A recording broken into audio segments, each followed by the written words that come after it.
Even those kids, they don't have attention span. It's very hard to make them keep studying. What challenges did you initially face while scaling all of this? We met someone through one of our stalls, and on spot he was ready to invest in us. Them, I sold around 20-30 of them. Dropshipping is a really good model, but it's not good for long term. That was one thing I got from there. The last competition I went was the best one, was the national. What mindset do you think is crucial for young entrepreneurs today? Games. It's like whatever I'm doing, I kind of make it a challenge and something and shout. Something does not work. It's not my fault. Sometimes it's the algorithm. I had really good manager. She used to teach me everything from scratch. How did you land this internship?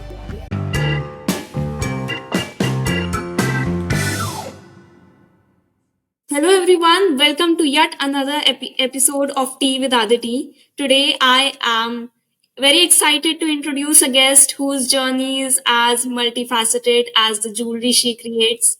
Joining us is Miss Vidhi Mittal, a freelance tutor, a growth intern, and the founder of a new age unique jewelry startup. So grab your favorite cup of tea and get ready to be inspired. Hello Vidhi Didi, how are you? Hey, I'm really good. How are you? I'm great. So, first of all, could you please give us a brief introduction about yourself in your own words? Yes, so first of all, very good introduction. I've never heard my introduction like that. It was nice to hear. And okay, so I'm a undergraduate student, second year at Masters Union. And basically, yeah, till now I have done a drop shipping business and I've interned in Bangalore at this company called Seco for 2 months. And now I'm here. I'm still interning with them and I'm still looking for more things. I'm basically interested in marketing, product, designing, and yeah, excited for this conversation. So, how did you get started as a freelance tutor? What were some initial challenges and how did you overcome? That was actually very long ago. I used to just teach randomly in my school only first. And then I started teaching so after my 12th grade, I had a few months before I was joining college. That time I found a few people through my relative, and because she's a tutor, and I found some kids through her because I wanted to do something and I didn't want to just stay at home. So I taught a few kids that time. And that was my first ever something I did. And I earned little bit money from that. After that, I came to MU. So then had to stop that. So, what exactly did you teach? So it was like fourth, fifth, sixth grade students. So whatever they were learning in school, whatever they wanted to know for their exam, everything. It was like very chill. I didn't even feel like I was teaching. It was just nice to help them and just reading their chapters and helping them understand. It was very like fun stuff.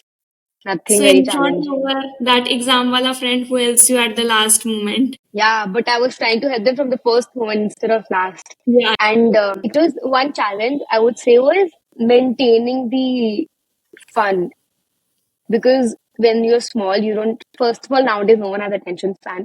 So even those kids, they don't have attention span. It's very hard to make them keep studying. They want to get up and go and play somewhere. So that was a little challenging. But yeah, that's Attention all. spans has drastically reduced, Hmm. greatly reduced. So, what inspired you to start tutoring like free time? Yeah, I didn't want to sit at home when I had holidays. I wanted to do something. And my aunt was teaching that time. And she had a few students who she was not teaching, but they wanted a tutor. But she won't teach that class or something. So I was like, I'll do it. And then that's when I started. Yeah. So you made money out of it? Nice money. Yeah. Like, I wouldn't say a lot of money. It was depending on the number of classes I would take and whatever. Like, I didn't care about money, honestly, because I just wanted to do something. And so my aunt only told me this much is how much you can ask. And I did that. And that's all. Okay. Yeah. So how do you keep your tutoring sessions engaging and effective? Because attention spans again are reducing. What I did was I kind of played like games. It's like whatever I'm doing, I kind of make it a challenge. Like, if you finish this, then I'll give you a chocolate. Or like when we do this, we finish it and then we can play a game for 5 minutes. I had like these games with me. I had these craft materials with me. And after we're done with something, I would do a craft activity. something that will help them, like give them a reward after they're done. I was just thinking about what I would like when I was in school and just doing that. Even I would like to study from you now. I don't know if I'm like, good for 10th standard knowledge. That is too much for me. Yeah. So, in your LinkedIn profile, you mentioned that you played equestrian at national level. I don't even know how to pronounce that. So, Okay. I want to know more about that. So equestrian is basically horse riding, and horse riding professionally is called equestrian. So Okay. I did horse riding in my school. I did from a 8th grade. I started learning and I went for national. And yeah, basically it was that only. I went for a lot of competitions. And the last competition I went was the best one, was the nationals. I got selected for it. Great, amazing. Something really different from what other people usually do. Yeah, it was very, I did not know I would join it or even enjoy it. But when I went for a class, I enjoyed it so much. And I was like, this is what I'm taking as my sport. Great. So, now you also started this jewelry brand called Elara by November, a new age jewelry brand. So, what challenges did you initially face while scaling all of this, especially as a young entrepreneur? First of all, it was very hard. It's very, very hard to market your product. And if you don't crack the marketing, you basically can't crack online business. And because we started this as our dropshipping challenge, it was for 2 months. Our challenge was there. We had to crack something in those 2 months. So we thought instead of trying to crack marketing and scaling, which is what every other business was doing, and because we wanted to also build our brand, we didn't want to just do dropshipping. We decided to do offline sales, and we would go to these stalls in Gurgaon, like all over Gurgaon. There's a lot of apartments and societies where you can go and put up a stall, and it gives you people over there are high end people. They're all upper middle class and upper class people, so you can always get really good margin from that. So that's what we did, and we went for a lot of stalls, and we made profit from that only. So, you started like exhibition type and then you shifted on online. We did everything simultaneously. We also had online going on, but online was less. We didn't want to burn money online. So online sales happened, but they were relatively less. And we were usually going in online, we were usually reaching out to people who we know require our products. So we directly reach out to them and we tell them, okay, this is what our product is. And then they buy from us directly. There is no money spent in online marketing basically. Great. What advice would you give to young entrepreneurs trying to start a business while juggling with other responsibilities like studying for that sake? Yeah. I think one advice is, if you don't want to put a lot of money in the business, then dropshipping is a really good model, but it's not good for long term. So instead, you can come up, like if you have an idea, just start working on it. And don't spend a lot of money in the start, but just start working, doing small things. Like you're doing this podcast, there's no money that you will spend doing this. So even this can be used to market your product if you have any product that you're working on. Something as small as this, which does not require a lot of investment, just keep doing it and consistently do it and just start doing something. Don't think that I don't have money or I don't have this.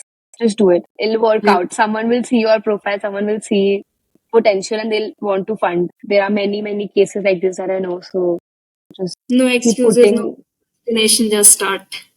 yeah, and like tell people about your product. Whoever you meet, go to networking events and tell them about your product. We met someone through one of our stalls, and on spot he was ready to invest in us. So Oh, it's like you meet a lot of people who are ready to believe in your idea, because people have money. And if they believe in your idea, they will invest even if other people don't believe in it.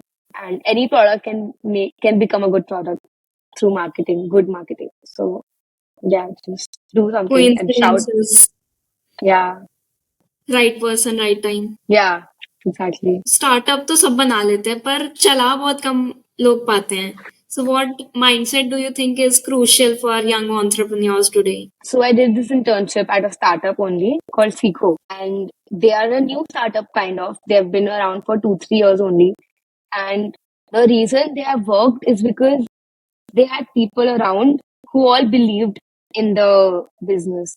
It was not just that all of them had the best skills in the world. It was that they all believed and they all were like, yeah, this is something that can work out.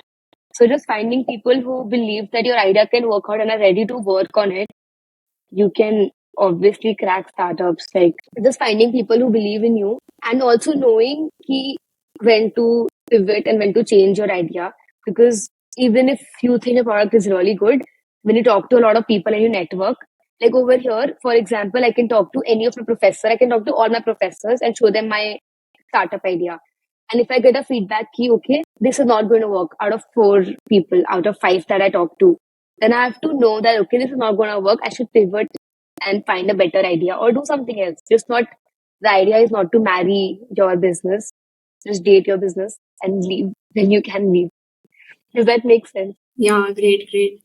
So you were Yeah. interning in the startup Seiko. What is the most significant learning that you got from there as an intern? From Seekho, so basically at Seekho, it was like I was working on different categories and I was working on launching the category and then selling the category. Seekho is an entertainment platform where they have educational videos about different categories.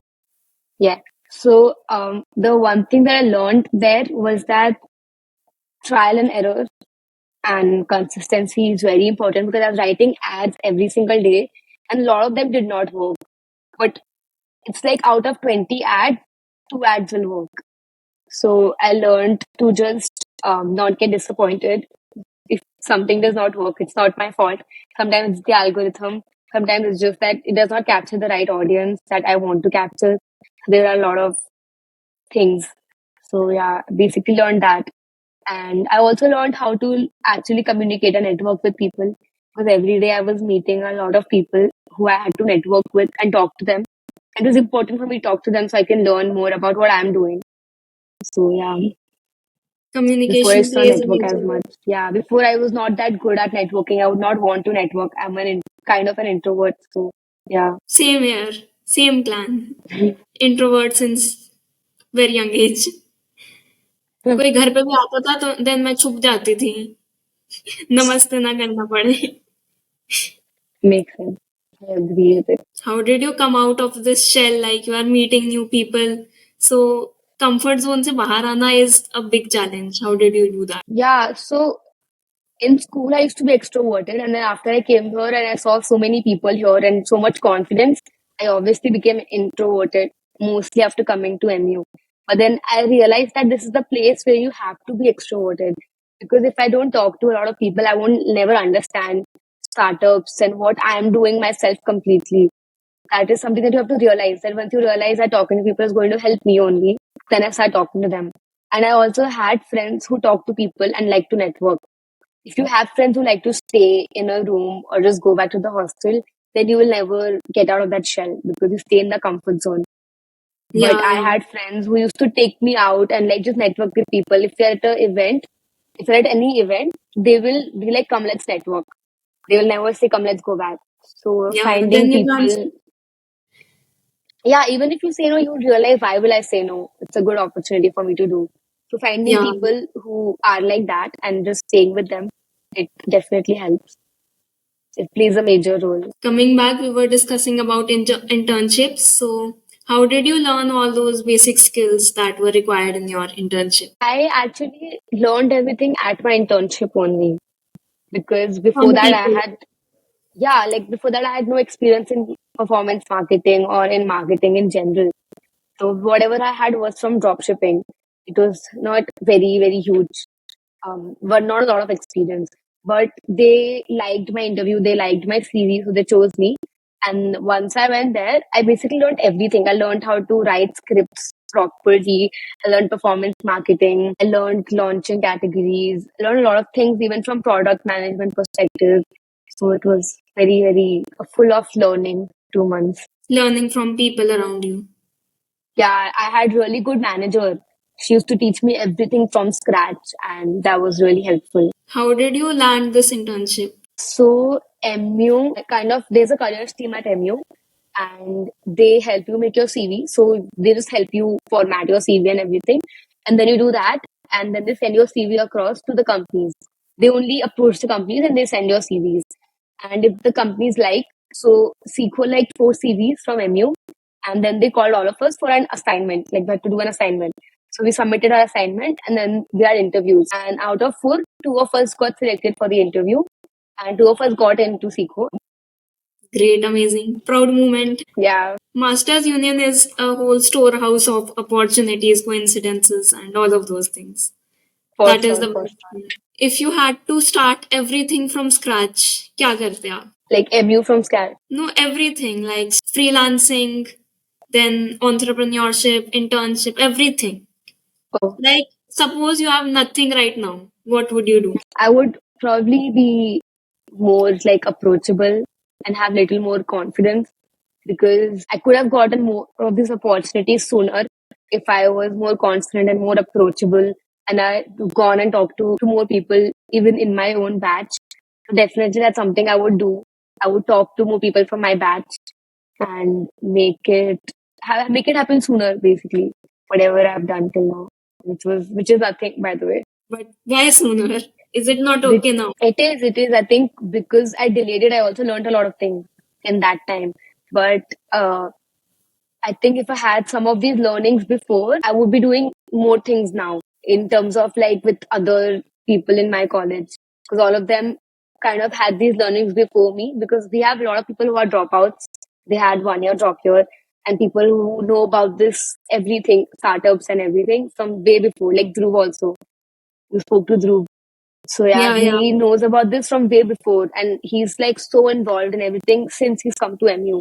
And I took my time in learning and coming to the same page as them. So basically that is a gap that I can fill if I was more talkative and approachable in the start. Yeah. How did you balance creativity with the business side of things? Like, how did you manage finance, marketing, and production and then creativity at the same time? Oh, for Elara, if you're asking for Elara, I had a really good team. So my team, I had someone who was really good at production and marketing, like making videos basically. And I had someone who was really like good with numbers and finance. And then and then we would just all stay brainstorm ideas and do it all together. I did not have a role. I used to just do everything except finance because I cannot do finance. But except that, I used to kind of involve myself in marketing, going to stalls, and just everything. Like all our product shoots, you see me everywhere in the product shoots. And then we made reels. So we would make reels in the hostel, go out and make reels, a lot of that. And then our branding, we went to Chandni Chowk. Do you know Chandni Chowk? Yeah, It's yeah. a market in Delhi. We went there and we got our packaging from there. And we went somewhere else to source silver chains and to source even the crystals to source it. All of us went head on trying to source from different places, and then one of us found a really good lead. So we proceeded with that. It was just everything. Everyone did everything basically because all of us were all starting out at the same time, and yeah, we had some really good people in our team, very talented people that helped. Even I had a little background of selling jewelry, like not a very Oh, big kind of. So what I used to do, beads के packet नहीं आते छोटे छोटे वाले. I used to work with these earlier seed beads. It was just out of कि time waste हो रहा है. Summer vacations चल रही थी. It happened last year. So वो चल रहा था and then I ordered this seed bead. Amazon पे दिख गया, मंगवा लिया ऐसे ही. I oh, oh. started making necklaces out of this. Pinterest से inspirations वगैरह ली. Then I opened Instagram. वहाँ से Oh, one of oh. my one of my school friend approached me and she told मुझे ऐसे ऐसे चाहिए. So I sold my first necklace. She ordered two of them. So I sold them for 100 rupees. Then I sold a lot of bracelets. After that, after seed beads, I started working with clay beads. So I used to make them. I sold around 20, 30 of them. Wow, Didn't make quite big amazing. profits because मैंने शुरू से वो counting ही नहीं किया हुआ था. I was just doing it out of curiosity, out of Hmm. fun. कि time waste ना हो. That was a little story. Now तो I stopped it because time constraints हो रहे थे, time नहीं manage हो रहा था. And then I am also not making a big amount from that. But really good for experience. Like wow, Yeah, you're yeah. you're so young and you're doing so many things. That's amazing. I did this last year. So I had a nice experience, and अगर फिर से शुरू करना हो, then I have some learnings. Yeah, That was one thing I got from there. makes sense. Now, as you are an entrepreneur, not really a solo one, but if someone has to start a business and he or she is solo, don't you think that there will be lack of focus at some domain because you can't monitor all of the things at once? So what are your views on that? Yeah, yeah, for sure. I mean, you kind of also get demotivated because if you don't know something, like if I don't know finance and I have to manage it, then I don't know what to do. And you'll kind of get demotivated and then not do anything. So that is there. It's always good to just get someone on board, I guess. Like if you have a friend in finance, they can just help you with the few things that you need. Teachers, especially here at MU, so you can get teachers to help you. So all that is manageable, I think. You can figure it out, but it's definitely hard if you're solo. So I think we have already crossed 25 minutes right now. Yes. So, with this, I don't really want to wrap up, but because of time constraints, I have to wrap up with today's conversation. Didi, it was lovely having you on the show. Don't call me Didi. Vidhi. Vidhi is perfect. No, Didi is needed. Got to know so much valuable insights of so many things like freelancing, how do you build a jewelry brand, drop shipping. Thank you so much for joining us on Tea with Aditi. Thank you so much for tuning in. And until next time, keep sipping, keep learning, and stay inspired. Thank you.